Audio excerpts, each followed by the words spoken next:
Okay, I'm having another drive at 5 today. Actually, drive at 5:30. I was listening to President Trump at a rally in Houston. I believe it was in Houston yesterday. He's fun to listen to. I mean, he really is fun to listen to. There will never be anybody like him. Enjoy it while he's there. If you hate him, that's fine. I don't hate him. I really enjoy him. He is, to me, just so refreshing. He is really refreshing to see somebody in his position just being like he is. I just love it. Instead of that smooth, polished bullshit of Obama. So I was thinking today, I started paying attention to politics after Clinton got elected. And I don't even remember when that was. It was sometime in the 90s, okay? And I think that was the beginning of a political awakening for me. And it had to do with the media. Because I watched how that whole Lewinsky thing played out, and I watched how the media downplayed what President Clinton did. I remember they went so far as to say that Paula Jones was trailer park trash. And I don't remember how old I was, because I can't remember exactly what year what Clinton was in. So I'm guessing I was in my 20s, 30s, whatever at this point. I can't even remember anymore. But, and I thought that was just, geez, I mean, these are some serious allegations. And what bothered me about the whole Clinton fiasco was, if he was any other person, if he was a CEO in a company, if he was a low-level employee at a low level, even in a company, he would have been fired for sexual harassment. I mean, big time. You get your ass canned in companies for doing stuff like that. Big time. Big time. You can't even have an off-color joke around women. If they complain about it, you're in serious trouble. So, yeah, and then here's the other thing, and a friend of mine brought this to my attention. Being the President of the United States, you are the Commander-in-Chief of the military. If you were in any other position in the military, regardless of what branch you were in, and you were married and you pulled that stunt, they would court-martial you. But because Clinton was president, he was immune to all of that. So anyway, we have 2 years of Clinton, we have 2 years of George W., and then we get Obama, 2 years, you get 16 years altogether with those two guys. And I remember my first president that I remember was Nixon. Okay, that was the first president I remember. And I remember Ford and I remember Carter, but I was a kid.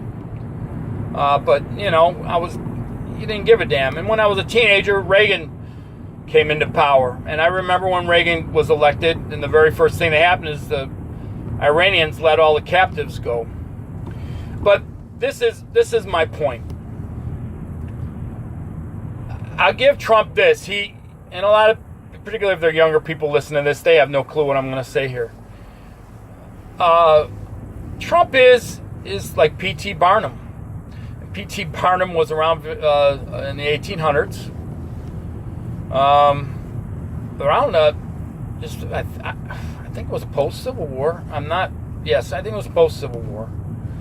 And he was quite the showman. And Barnum was a smart dude. He was a smart dude. People say he was a trickster and a charlatan. He was and he wasn't. He just was a good showman. He knew how to put on a good show, and he knew how to bring in crowds. And he knew how to promote. He was very good at self-promoting. And Trump is very good at self-promoting. And it's just a very refreshing thing for me. But this is what I was trying to get at when I was listening to him. He keeps hammering at the same points. And he has got a valid. What I don't understand about liberals is he has valid points. You're going to dismiss him because you don't like him, but he's got a valid point. The world is in an interesting place right now where we're at. Europe is going to be destabilized. And I was never a conspiracy theorist, but I am now more than I ever was, because there are things in this world that I know are known by higher powers and it's kept from the public. So if they could keep stuff like that from the public, they can do just about anything they want. I don't know who pulls strings. There's all kinds of theories. I have no idea, but I do know that they have somebody somewhere has allowed mass migration of another culture, completely opposed to the culture it's going to flood into their countries and completely destabilize them as a people. So Europe is going to be completely destroyed because they let all these Middle Easterners in. I mean, think about Germany. It's all about pork and beer, okay? The two things Muslims cannot be around. They're not supposed to be able to. You put Muslims into that kind of a culture. What do you think's going to happen? What do you think's going to happen? And so you're spreading them all out Europe. Europe is destroyed. It's not going to take long. It's going to be in our lifetime. You are going to see Europe descend into chaos. It's going to happen. It's going to be a shitstorm. And there's something that Trump said. This is what Trump said. He is a nationalist. And the liberals have made that word out to be a big no-no. You don't want to say you're a nationalist. And nationalism is people are proud to be who they are. I find it really interesting that everybody is allowed to be proud of who they are. I know the Chinese are. The Japanese are. Nobody says anything about them being nationalistic. But if you come from Europe or you're from European descent in any way and you're nationalistic, you are evil. Native Americans. I don't even like to call them Native Americans because they were never native people in the first place. These Native Americans were not native people. They immigrated here too. It's more appropriate to call them First Nations because they were the First Nations that were here. So they were actually First Nations people. They're nationalistic. Whatever tribe they come from, they're proud to be from that tribe. That's allowed. You're allowed to be proud if you're black. Okay? You're allowed to be proud if you're Mexican or Puerto Rican, particularly the Puerto Ricans and the Cubans. You know, with my last name, Cruz, my heritage is up in the air between those two. I have a little bit of dealings with on the Puerto Rican side. Let me tell you something. Puerto Ricans are proud to be Puerto Ricans. They're allowed to be nationalistic. Nationality. Okay? But the truth is, we live in the United States of America, and I have never traveled abroad. But I know this. This is a great country. We are bordered by two of the biggest oceans on each side from continent to continent.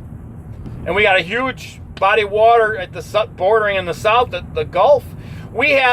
In our country, we have access to the northern forests. We have subtropical we can go to. We have deserts. We have temperate rainforests out west. We live in every biodome there is, man, by every kind of biosphere that you can think of. And you could travel it basically in a day. You could go from the northern forest to Florida, to the subtropics within 36 hours, It's a great country. This is a wonderful country. Not many countries have this. We have oceans, we've got beaches, we've got, and you can go over to Hawaii, that's tropical too. I mean, we have access to any kind of environment you want to live in. We've got it. And you can pack up and move to one of those anytime you want to without asking anybody. You don't have to apply. We live in a great country. You can get in a car and go wherever you want. No checkpoints, no nothing. We can do this. If you financially can do it, you can do it. So we have, and one of the nice things too, we still have freedom of speech. In Europe, they don't have it anymore. It's even questionable in Canada. But in this country, you can still, you still have freedom of speech. But liberals want to take that away too. So anyway, I am nationalistic. I love this country. This is where I'm born. This is my home. This is my home. This is where my family is. This is where everything I love is. It's here. I don't give a shit about the Haitians. I don't give a shit about the Hondurans. Okay? I don't give a shit about the English. I don't give a shit about the Germans. They live in their country. That's their problem. Let them deal with their problems. Okay? So this is what I'm really driving at. We've got an army, basically, of 10,000 people marching up from Honduras. Now, these people are not walking because they're going to be here relatively quickly, which means they are being transported by vehicles some way, somehow, or another. Okay? And somebody is paying for that. I've seen some morons on Facebook who don't believe that they're being paid. No, these people are being paid. They're marching with flags. The last time I checked something out, an army comes marching with flags. They're marching with the Honduran flag, for crying out loud. And if the pictures are true, and I don't know if they are or not, but if they are true, there's not many women and children in there. And anybody that would bring children along in that needs to have their head examined. Okay? So I saw some clown who even thinks that the ICE agents are all pedophiles. I mean, and it is a liberal guy. I mean, geez, these people, they lost their minds. They're nuts. And the best thing the one thing I could say about YouTube is I could still say somebody is nuts. Somebody is crazy. All right? I'm going to post this to Facebook, and it'll probably get removed because I use those words, because I go to Facebook jail for saying that kind of stuff all the time. Questioning somebody's mental health. You go in Facebook jail for that. But anyway, you have 10,000 people that are going to come here and step across our border, I would assuming near Laredo, Texas. Now, we have a right in this country to defend our borders, okay? You don't know what is in the midst of those 10,000 people. I'd love to know who's paying them. Somebody's paying them, somebody's doing it, and it's just before the midterm elections. Imagine that. So I'm going to tell you what they want to happen. Whoever's doing this, whoever's playing this game, wants to march these people up onto the border, transport these people up on the border, have them step over the line, okay? Cause problems down there where somebody shoots somebody. That's what they're looking for. They want some kind of altercation down there, and they're hoping there's going to be bloodshed so they can use it against the conservatives. Now, this is how I feel about it, and it's not Christian-like to feel about this, okay? But you come over here and you break those, you break our national sovereignty, the way our laws are written. You're coming here illegally. You get shot, tough shit. You're coming up here banking on the goodness of the people on the other side of that border. They're not going to harm you. All right? And they should just let you in. What? You don't speak the language. You don't have any skills to offer. So you're going to come here and you're going to bankrupt. You're going to cause all kinds of social chaos wherever you come because you are robbing the funds, the public funds that are for American citizens who need it. And I know some of those people who need those funds. And they live mouth to mouth, hand to mouth, and they don't get any raises. I mean, it's just subsistence living. These people are robbing them. Okay? Now I'm going to hear all kinds of bullshit about, oh, you're a Christian, you shouldn't feel this way. You should, look, even Jesus said, give unto Rome which belongs to Rome. Jesus respected the Roman authority. Believe it or not, he did. He let himself get crucified on a Roman cross, okay, by the Roman government. All right? There was nothing there that could have held him. He could have walked off of that. And even the Roman authority, Pontius Pilate, said, I don't find any fault in you. And the Jewish leadership said, no, kill him anyway. More or less, basically. We this is our tradition. Get rid of him. They didn't want to deal with him. But that's beside the point. The point is, even Jesus respected the authority of whatever. He even told Pilate, you wouldn't have the authority if it wasn't given to you by somebody, by God himself. Okay? That's Pontius Pilate, okay? The Roman governor of Judea in, 1 AD, more or less. So, the United States, it has this moral obligation to protect its citizens. That is the moral obligation of the leadership of any country, is to protect its citizens. Not to protect the citizens in the country on the other side of the fence. Your jurisdiction ends there, okay? So, if there's bloodshed, the state has that right to protect its citizens from whatever it deems necessary. So I don't have a problem with them shooting people down there. I don't.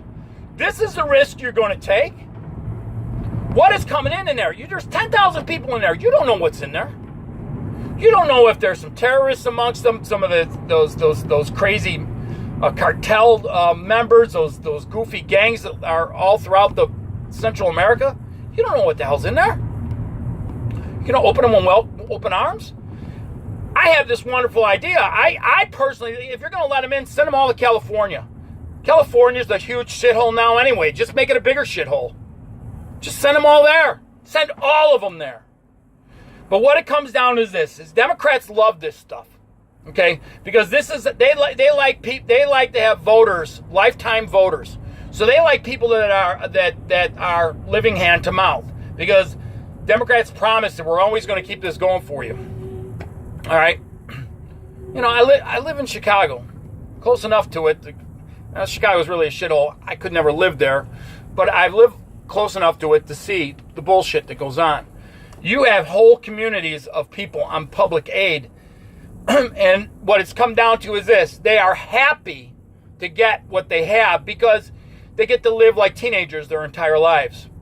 They're getting fed by the government. They get a roof over their head. They sell some drugs on the side, have some spending money, and you get to roam the streets day and night. And I'm telling you, day and night, with your kids and your grandkids and little babies, 2 o'clock in the morning, having a good time, like Mardi Gras. A nice warm summer night, you're out there with all your pals, you're 40 years old, no job, you can sleep till noon. When I used to have to go into crap neighborhoods when I first started driving, I used to have to go into some really crap neighborhoods. I always went early in the morning because nobody was out. There was nobody in the streets. There wasn't even people coming out of the liquor stores, okay? Because I learned that the earlier you went in the day, the less chance you had of getting shot or accosted or dragged out of your car. It was that bad at one time. That's no joke. It was no joke.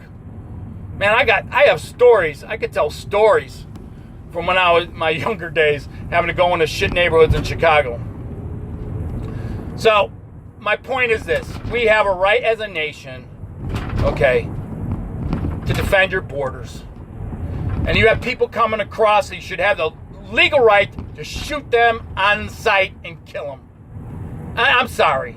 And if it was risky, if you knew that it was really dangerous to come here and you could lose your life, you wouldn't bring your kids and you wouldn't play these games. So, do we need a wall? Hell yes, we need a wall. I don't understand why we haven't had a wall there since the fall of the Alamo. I can't understand that. There should have been a wall put there after the Spanish-American War. There should have been a wall from Texas onward. It should have been there. Historically speaking, there was always shit coming and going across the border. There were outlaws going across the border from the U.S. to get away, and there were outlaws in Mexico coming over here to get away. There should have been a wall there 100 years ago, 150 years ago. What the hell is the matter with us? And this open border bullshit. Oh my God. I know people that think we should have open borders. And some of them are brilliant, intelligent people. And I'm thinking to myself, where is your logic? What did you do with your logic? You spit it out. You went right out here. What the hell? Just no thinking, no common sense. Oh my gosh. So there's nothing wrong with being nationalistic. There's nothing wrong with loving the country you come from. It's nothing wrong with loving your home, where all your stuff is, where everything you love is. And, you know, and Americans don't really think of it this way, but everybody's Americans, we're brothers. This we out of the world shit, you can keep that shit. You know, that's for eternity. That's for when Jesus comes back. And I'm not an advocate for hating people. But there's reasons we have countries, there's reasons, there's borders. Countries are formed so a form that the whole world doesn't become evil. Okay? There will always be a remnant country somewhere that stand for something decent. And I'm not saying America's all perfect, okay? But you have countries that aren't so much. And even in the past, countries rise and they fall. That is how things went historically. But there's reasons there's countries, there's reasons there's borders. And every person that lives within their own country has a right to protect their borders, their culture, and their people. It's no different than you are living in your home and you protect your family from somebody busting down the door. You kill them. You don't invite them in, you kill them. You know, you're going to invite strangers in and to kill your children, rape your wife? You're going to sit back and let that happen? What kind of man are you if you do that stuff? But it applies on a greater scheme. And I'm cutting across all the cultural and racial boundaries that we have in this country. You're entitled to live wherever you want to live. I'm a believer in that. You can go wherever you want to live, but most people tend to congregate with people that are like-minded in some way or another. And that's just what a lot of people do. But you have the right to protect your community. You have the right to protect your home. You have the right to protect the borders of your country. Come on. Let's start getting serious with this. You know what? If you don't believe any of that stuff, you have no business even being here. You know, what kind of person are you? You should, you know what? Just let somebody come into your home uninvited and wreak havoc. If you really believe in your bullshit, your liberal bullshit, then that's what you should do. Open your home to refugees. Let them in. Bring them in. Keep bringing them in. Keep bringing strangers in. I got some homeless people I'm going to be visiting in a couple minutes. Let them come to your house. Let's see how well that goes over your kids and your wife. Right? Are you putting a risk there? Yes! What the hell's the matter with you? All right, so it's getting dark. I've already ranted for 22 minutes. That's enough for anybody. Till next time, don't be afraid to be nationalistic.